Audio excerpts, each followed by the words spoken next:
When I got there, I thought, what better way to introduce this car than with a big smoky Burnout?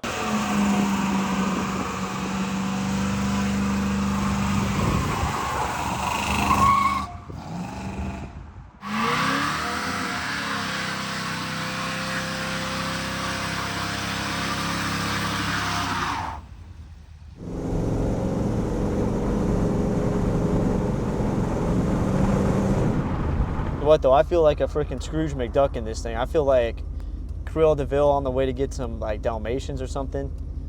But it is super fun, and I don't know why yet. It's a wicked car. I'm documenting this so if I have it on video, but I think this might be the first engine I'll blow. I don't know why, just got that feeling.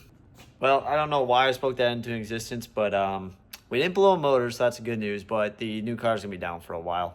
You can literally follow the line of antifreeze into the garage, and it goes all the way around the corner. And my fan to the radiator is just kind of hanging out. So, and because the radiator is damaged, probably need a new radiator fan, and the water pump. All right, so I've been trying to film this intro video for like 3 or 4 days now, and everything's gone wrong. But what we're gonna get into today is I'm gonna show you everything about this car. We're gonna go on a drive. I'm gonna give you a dealership garage update because we're very close to getting that done. And we're just gonna have fun. I'll give you a quick walk around of the car before we start getting into some of the fine details. So this is my 1927 Dodge DeLar. It is sitting on a 1998 Dodge Dakota pickup truck chassis, and everything on it is completely custom, including the wheels. And it's a one of one. It's been beautifully built. Pushes maybe 600 horsepower, but the guy had it detuned because it was too much for the car. The thing rips. People love this car when I take it out in public so far. It had 8 miles on it when I bought it, and I've put maybe 12 more miles on it. So it's been stretched, and we like stretching cars around here, just like this Mustang. It's got headers, a Chevy 350 V8. As you guys saw, it does do burnouts. Swingy doors, so suicide doors. Pretty sweet. Honestly, it's my first car with reverse opening doors. Cockpit, little tight in there, right? So the roof is pretty low, comes up to about my shoulders. We're gonna switch cameras and get in the car in a second, but we have a very custom interior, not the comfiest seats. We might go to Home Depot today and see if we can't pick up some cushions or something. A radio that I can put my aux cord into and play my own music. Functioning dials, horns, a heater down below, which keeps my feet nice and warm because I get cold feet, poor circulation. Let me get the keys and pop the hood. So we got a 2-panel engine bay. Prop that up.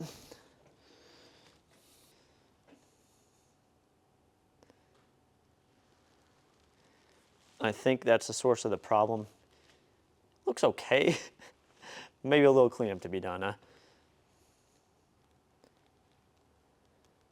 Pretty large trunk space. I got a spare tire back there I'm probably gonna take out. Okay, so definitely room for multiple suitcases. I asked a lot of y'all what I should name the car, and got a lot of funny submissions, some not so nice ones too. But I think we're gonna go with the Dodge DeVille. The problem is the DeVille is already a car, the Cadillac DeVille, which I do want one of those as well. But we're talking Dodge pickup truck combined with a Cruella de Vil car. And here's how freaking windy it is. It just closed the door. We're gonna get real cinematics once we get some gas so we can idle and whatnot.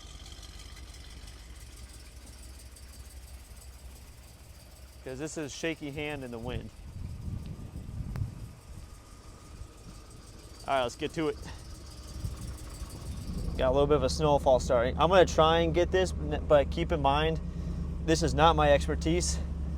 And we do have power assisted steering, but it's a little tight in there. So when you drive this car, you kind of have to drive like a G, because here's how I'm sitting. This arm goes for the turn signals, if I want to use them. And then my right arm, which I'm holding you with, turns the wheel.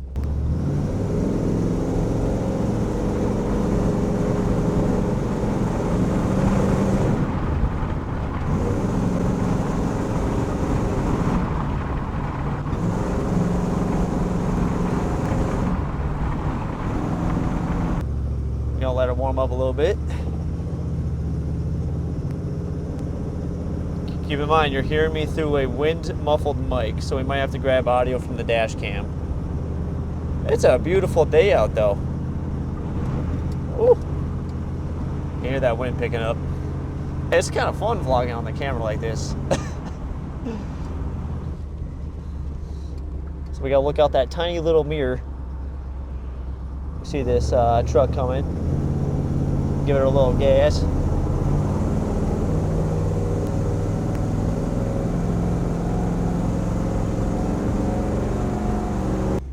So one slight problem I forgot is I don't have a cup holder, but might kind of work.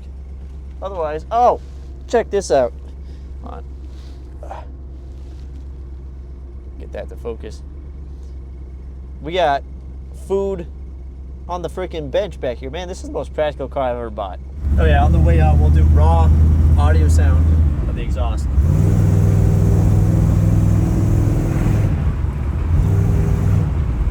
What are those people doing in front of my garage?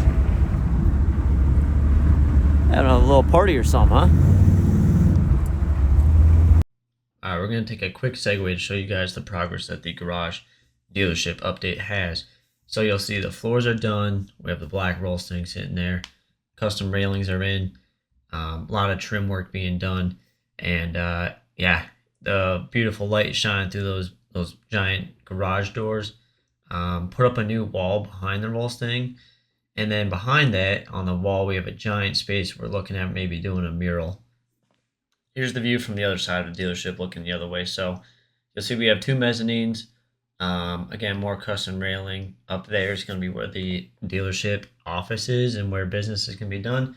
And like a little spot to hang out. And there's that giant wall with 4 mini splits, which should keep the place nice and warm or cold.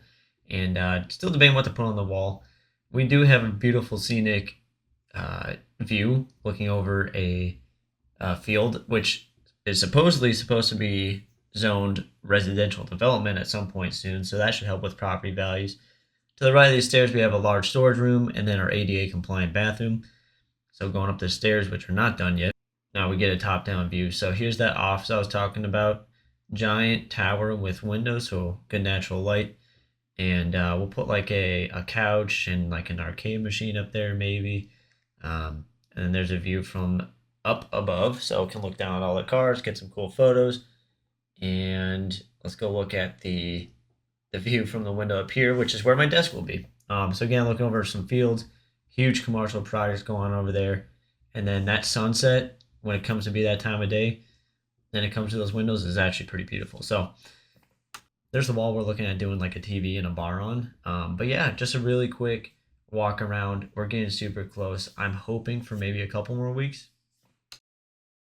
My original plan was to fly out and road trip it back. The problem with that is we had no ABS, no seatbelt, lots of blind spots, and the weathermen didn't get their information correct because it was a cold snap, the same cold snap that put snow in Florida. So I thought it would be a better idea just to put it on a trailer, drive it home. When I got there, I thought, what better way to introduce this car than with a big smoky Burnout? And it was a ton of fun. The problem is I then, you know, things got delayed after paperwork, and I booked a flight home the exact same day. So if you want to talk about a long day, flying to Chicago, flying back, buying a car, doing the paperwork, filming with it, trying to get food, it was a lot. But I favored my safety over making some cool videos in Chicago, which would have been a ton of fun. And you guys know I love my road trips. But considering we're dealing with a brand new car that I know pretty much nothing about, hadn't got to talk to the builder yet, it just didn't seem like a good idea. From the small patches of ice I've hit here in the parking lot, this thing hates ice. So it's not a great winter daily, but what we got going back here is the speaker setup. and we're gonna plug in to my aux and play some of my stuff. But let me show you the inside of this car. So kind of got to finesse your way in. I feel like it's just missing something on the front, kind of like an eagle, perhaps. I think that'd be kind of cool. There's visibility. No mirror on that side because it wasn't a law. Turn around. That's the back window. So I don't think tinting this thing is really in the question, although it would be pretty sweet. You can see that's how many miles we're rocking with. Water temp, oil pressure. So